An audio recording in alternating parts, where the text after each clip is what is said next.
Wakubwa sasa hii ndio kiboko ya wale ambao wanapenda kukagua simu zetu. Naenda kusanua namna ambayo utaweza kuweka Face ID kwenye kila application ambayo unaitumia, lakini pia kuficha kabisa hiyo application hata kama hata isearch pale juu hatoweza kuipata kabisa. Utafanyaje mwanakitaa?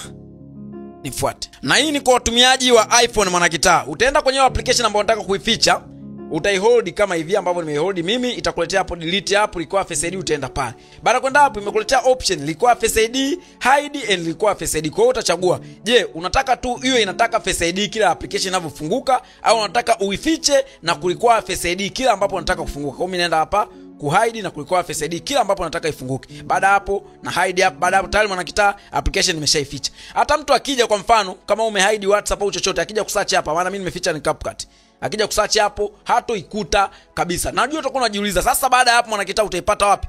Utaenda chini kabisa hapa, itakuwa inaonekana hapa kwenye hide, au wengine unaweza ukascroll kuelekea kulia, utakutana nayo hapa kwenye hide. Na hapa itamtaka mtu aweke Face ID ndo ataweza kuingia ajue application gani umezificha. Kwa mwanakitaa unaweza ukaficha photo, file la photos, unaweza ukaficha application ya Instagram kama una vitu vyako vya siri, application ya message na vitu vingine. Kwa hiyo ukienda hapo wewe kwa Face ID tu hapo itafunguka hapo na utaweza kuziona application kama hivyo na utaweza kuzitumia. In case uko unataka kuzirudisha ili usizifiche tena, utaenda utaihold pale pale kwenye hidden, then don't require Face ID hapa.